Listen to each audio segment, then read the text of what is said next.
तुम जैसा बोलो राधा, मैं तो मेहनत कर लूंगा। घर को और जश को तो तुम्हें ही संभालना है।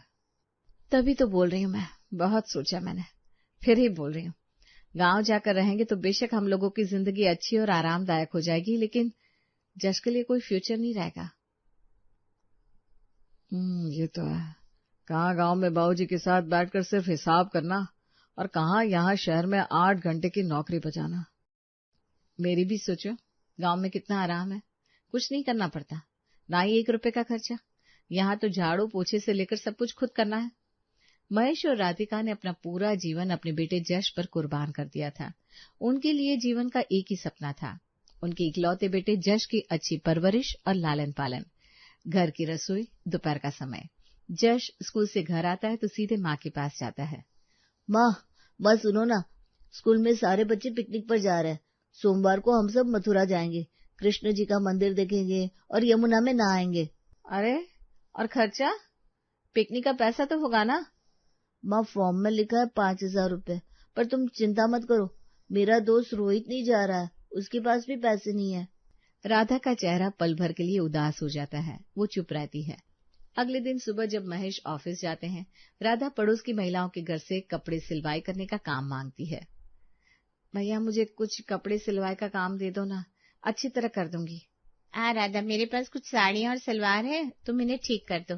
3 हफ्ते रात भर जाकर सिलाई करने के बाद राधा को 5,000 रुपए मिलते हैं। उसकी उंगलियां सुई चुभने से खून टपकता है, पर चेहरे पर खुशी की चमक है।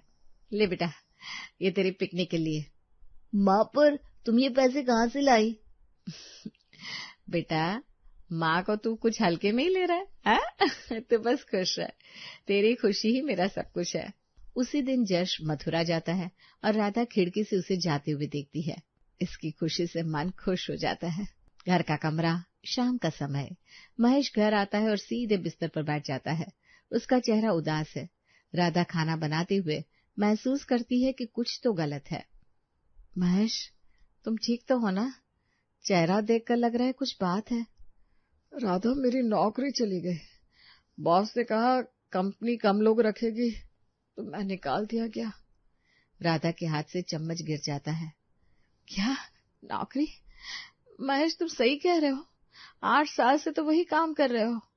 हाँ, बस ऐसे ही निकाल दिया, और भी कई लोगों को निकाला गया।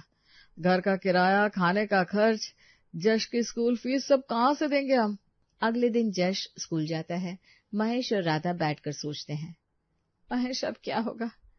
मेरी सिलाई का काम तो 5-6 हजार ही दिलाता है महीने में, और मेरे पास कोई अनुभव नहीं है दूसरी नौकरी का। इस उम्र में कौन रखेगा? और जश की स्कूल फीस हर महीने 2,000 है, घर का किराया 3,000 है, कैसे करेंगे? तो क्या जश को स्कूल से निकाल दे? नहीं महेश, तुम खुद कहते थे उसका भविष्य ही हमारा सपना है। मुझे पता है, पर पैसे तो नहीं है हमारे पास। मैं कल से कोशिश करूंगा, कहीं रिक्शा चलाऊं, कुछ दहाड़ी का काम कर लूं। तुम भी थोड़ी और मेहनत कर लो। ठीक है, हम दोनों मिलकर सब संभाल लेंगे। जश के लिए तो सब करना है हमें। दोनों खामोशी से एक दूसरे को देखते हैं। परेशानी का एक नया दौर शुरू हो चुका था। घर की रसोई सुबह 6 बजे। राधा और महेश सुबह सुबह रसोई में काम करने लगते हैं। टेबल पर तेल, मसाले, सब्जियां रखी हैं। राधा डिलीवरी एप्लीकेशन पर ऑर्डर देख रही है। महेश, आज तो 5 ऑर्डर आ गए। 2 बिरयानी, 1 डोसा की डिश, 1 छोले भटूरे और 1 समोसे की ट्रे। अरे वाह, ये तो अच्छी बात है। कल तो 3 ही आए थे। लगता है हमारा खाना आप लोगों को पसंद आने लगा है। राधा तेल गरम करती है। महेश आलू और प्याज काट रहे हैं। दोनों तेजी से काम करते हैं। 1 घंटे में सारा खाना तैयार हो जाता है। पैकिंग में डिब्बे भरे जाते हैं। डिलीवरी बॉय आता है और सब ले जाता है। इस दिन का 500 रुपया कमीशन, बाकी हमें मिल जाएगा। हाँ, महीने में तो अच्छे पैसे बन जाते हैं। किराया, खाना सब चल जाता है। हाँ, पर राधा, जश की बातों को सुनो तो। अगले दिन जश स्कूल से आता है और अपनी माँ से कहता है, माँ, मेरे सारे दोस्त ट्यूशन जा रहे हैं। मेरा गणित और अंग्रेजी बिल्कुल गड़बड़ा गया है, मुझे भी ट्यूशन जाना है। सर ने कहा नहीं तो परीक्षा में फेल हो जाऊंगा मैं। और ट्यूशन का खर्चा बेटा? सर ने कहा 2,000 महीने का। राधा का चेहरा बदल जाता है। महेश रात को घर आता है और सब सुनता है। 2,000? हमारे क्लाउड किचन से 4-5 हजार ही बचता है महीने में। तो क्या वो ट्यूशन नहीं जा सकता? पर सर तो क्या कहे, नहीं तो फेल हो जाएगा। ठीक है, मैं रात को रिक्शा चला लूंगा, दिन को क्लाउड किचन और रात को रिक्शा। पर महेश, तुम थक नहीं जाओगे? पूरी रात ड्राइविंग करके फिर दिन को खाना बनाना। राधा, जश का भविष्य है ना, हम दोनों ने तो ठान ही लिया है, जो भी करना पड़े। रात को 3-4 घंटे रिक्शा चला लेता हूँ, कम से कम 1000 तो बन ही जाता है। अगले दिन से महेश दिन भर क्लाउड किचन में काम करता, खाना तैयार करता, पैकिंग करता और शाम को नहा धोकर रिक्शा स्टैंड पर चला जाता। रात भर शहर की सड़कों पर भटकता और यात्रियों को घर घर पहुंचाता। बस कुछ साल और, जश की ट्यूशन, उसकी पढ़ाई, फिर देख लेंगे। घर में राधा सो नहीं पाती, रात भर सोचती है महेश कितना थक गया होगा, पर फिर भी जश की खुशी और उसका भविष्य ही सब कुछ है उनके लिए। शाम का समय, जश स्कूल से घर आता है, उसके हाथ में रिपोर्ट कार्ड है। राधा रसोई से निकलती है। माँ देखो ना मेरे मार्क्स। राधा ने रिपोर्ट कार्ड देखा। गणित में 92, अंग्रेजी में 88 और विज्ञान में 95। सारे विषयों में अंक बहुत अच्छे थे। अरे इतने अच्छे मार्क्स, मेरा बेटा तुम तो टॉप कर गए। माँ मैं क्लास में दूसरे नंबर पर हूँ और सर ने कहा मेरा गणित बहुत सुधर गया है। शाम को जब महेश रिक्शा चलाकर घर आता है तो राधा उसे रिपोर्ट कार्ड दिखाती है। देखो महेश, हमारा जश, कितना अच्छा रिजल्ट है। अरे वाह, 92 गणित में और 95 विज्ञान में। हाँ पापा, ट्यूशन सर ने बहुत अच्छी तरह समझाया और मैंने भी बहुत मेहनत की। महेश की आंखें नम हो जाती हैं। वो जश को गले लगा लेता है। बेटा, तुम्हारी मेहनत की बदौलत ही हम दोनों की सारी थकान दूर हो गई। तुम्हारी ये अंक ही तो हमारा इनाम है। हे भगवान, हमारे बेटे को ऐसे ही आगे बढ़ाते रहना। महेश और राधा एक दूसरे को देखते हैं। उनके चेहरे पर एक अलग ही खुशी है। रात की थकान, दिन की मेहनत सब भूल जाते हैं। जश की सफलता ही उनकी सबसे बड़ी जीत है। स्कूल के बाहर शाम का समय। जश अब 16-17 साल का हो गया है। स्कूल के गेट के बाहर वो अपने नए दोस्तों के साथ खड़ा है। राज, विक्की और सुमित, ये सब अमीर परिवारों के लड़के हैं। महंगी जींस, मोबाइल, सब कुछ है उनके पास। यार जश, तुम्हारे माँ बाप तो बहुत स्ट्रिक्ट है ना, हर दिन तुम्हें घर पर सिर्फ पढ़ाई करनी पड़ती है। हाँ, पर वो मेरे लिए ही करते हैं ना। अरे ये सब बकवास है भैया, माँ बाप बस अपना फर्ज निभाते हैं। तुम क्यों खैर खबरी में पड़ो, तुम बस अपनी जिंदगी जियो यार। देख, मेरे माँ बाप मुझे पैसे देते हैं, मैं बाइक भी चला सकता हूँ, मूवी में भी जा सकता हूँ, और तू सिर्फ घर में बैठा है। जश ठहर जाता है। उसके दिमाग में ये बातें घर कर जाती है। सुन जश, तुम्हारे माँ बाप ने तुम्हें पैदा किया है तो खर्च करना उनका फर्ज है। इसमें क्या मेहनत की बात है, सारे माँ बाप करते हैं। अगले दिन जश घर आता है, पर अब उसका व्यवहार बदल जाता है। राधा उसे देखती है तो उसे लगता है कुछ तो गलत है। जश, खाना खा ले बेटा, मैंने तेरी पसंद का छोले भटूरे बनाया है। माँ मुझे भूख नहीं है। शाम को महेश घर आता है। जश मोबाइल पर गेम खेल रहा था। महेश को ये अच्छा नहीं लगता। जश, पढ़ाई कर ले बेटा, अरे ये मोबाइल इतना मत देख। पापा, आप बस काम काम काम करते रहो, और ये आपका फर्ज है, मेरी परवरिश करना तो करो। राधा और महेश सुन्न रह जाते हैं। क्या कहा तुमने? सच ही तो माँ, राज कह रहा था सारे माँ बाप अपने बच्चों का खर्च करते हैं, इसमें कोई बड़ी बात नहीं है। तुम क्यों रात भर काम करो, क्यों दिन भर मेहनत करो, ये तुम्हारा फर्ज है, इसलिए। महेश का चेहरा पीला पड़ जाता है। राधा की आंखों में आंसू भर आते हैं। अपने बेटे की ये बातें उनके दिल को तोड़ देती है। उन्होंने जो प्यार और कुर्बानी दी थी, उसे जश समझ ही नहीं पाया। घर की छत, रात का समय। जश के घर जाने के बाद राधा रोने लगती है।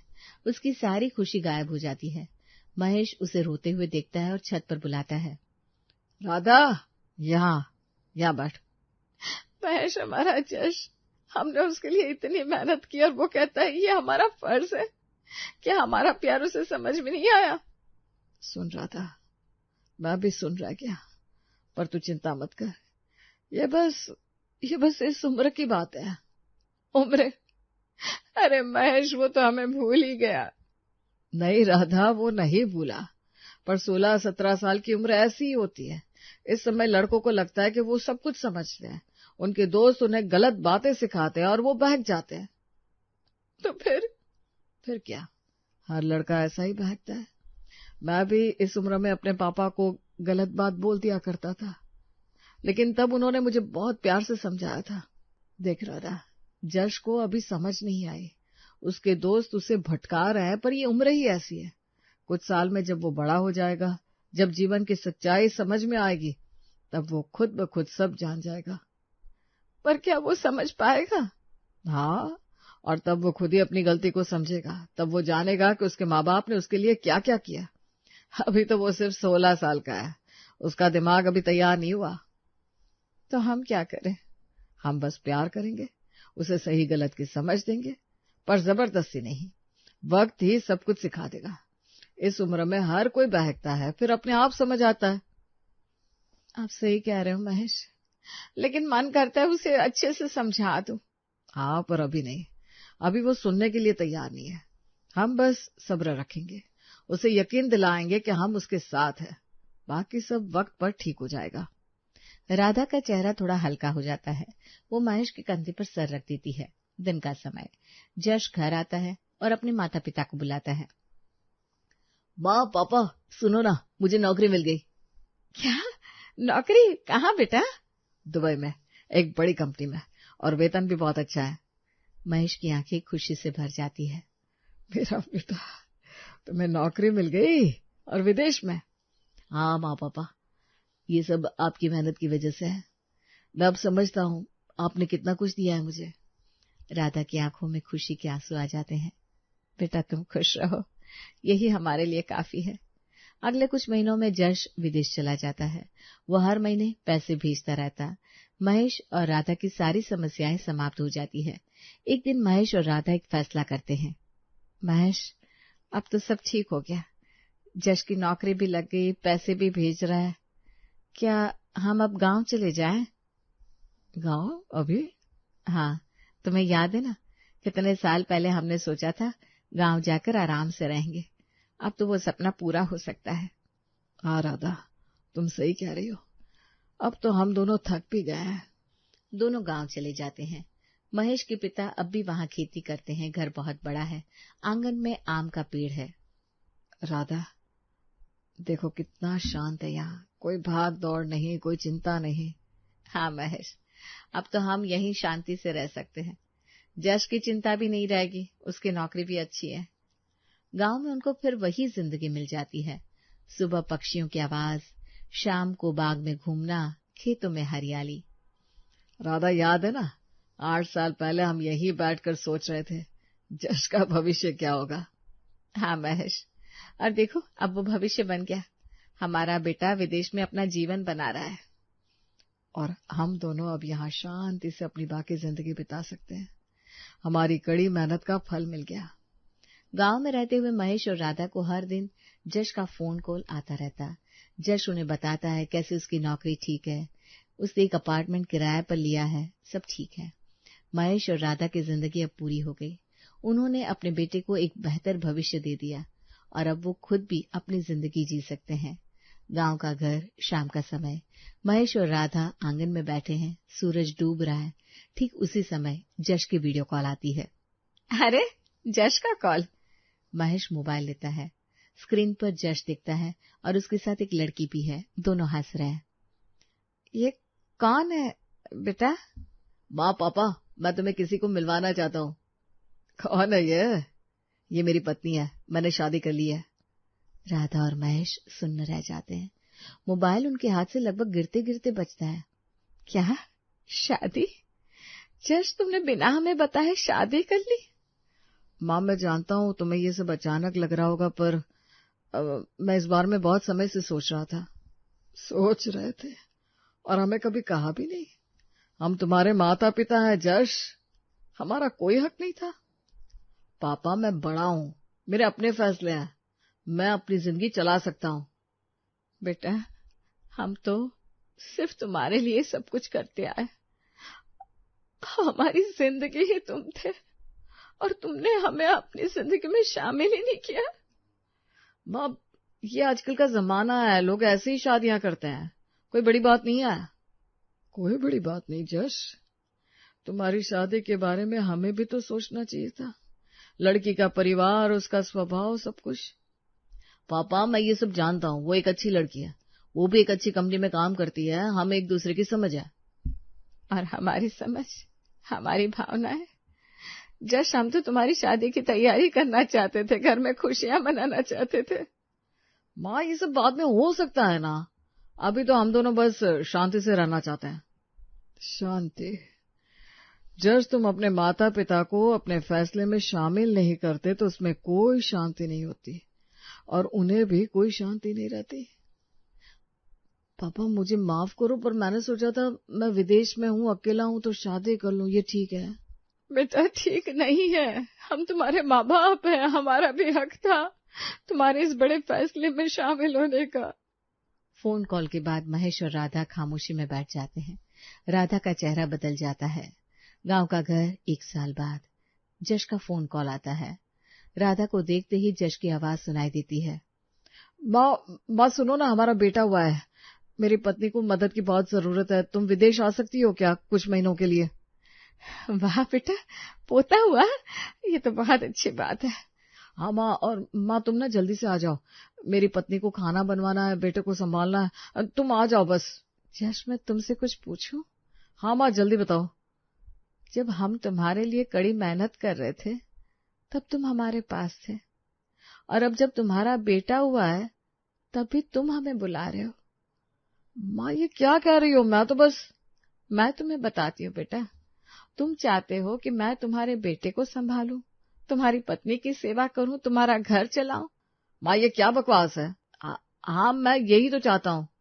और तुम्हें याद है जब तुम छोटे थे हमने क्या किया था? महेश भी पास आ जाता है। राधा उसे मोबाइल देती है। जश सुन, तुम्हारी माँ और हमने तुम्हारे लिए अपनी पूरी जिंदगी गंवा दी, रात भर काम किया सिर्फ तुम्हारे सपनों के लिए। तुम पापा ये तो आपका फर्ज था ना? हाँ बेटा हमारा फर्ज था, पर क्या तुम्हारा फर्ज नहीं है हमें साथ रखने का, हमारी भावनाओं का ख्याल रखने का? अब हम तुम्हारे पास नहीं आ सकते बस। क्या माँ तुम ये क्या कह रही हो? हमने तय कर लिया है बेटा, हम अपनी जिंदगी अब अपने लिए जिएंगे, वो जिंदगी जो हमने तुम्हारी परवरिश में नहीं जी सकी। जश हम तुम्हें भूल नहीं गए, पर अब हम भी अपने आप को भूल गए हैं। माँ पापा आप मेरी मदद नहीं करोगे? तुम्हारी पत्नी है, उसकी माँ है, उसके परिवार के लोग हैं, उन्हें ही सेवा करने दो, हम अब नहीं आ सकते। फोन कट जाता है। उसके बाद महेश और राधा एक नई जिंदगी शुरू करते हैं। गांव में उनके दिन बदल जाते हैं। सुबह को पक्षियों की आवाज सुनना, दोपहर को खेतों में घूमना, शाम को गांव के लड़कों को पढ़ाना। महेश ने स्थानीय स्कूल में अध्यापन करना शुरू कर दिया। महेश देखो ना कितना अच्छा लग रहा है ना? हाँ राधा, पहली बार लगता है कि हम भी जिंदा हैं। वो अपने लिए फूलों का बाग लगाते हैं। महेश गांव में बुजुर्गों के लिए चिकित्सा सेवा का आयोजन करते हैं। राधा गांव की महिलाओं को कौशल सिखाती है। जश के फोन कॉल्स आते हैं, पर अब महेश और राधा जवाब नहीं देते। आपको पता है महेश, अब जो दिन बीत रहा है ना, ये हमारे अपने हैं, सिर्फ हमारे, और यही तो सबसे बड़ा सुख है। गांव में उनकी नई पहचान बन जाती है। वो अब सिर्फ जश के माँ बाप नहीं, पूरे गांव के लिए माँ बाप बन जाते हैं।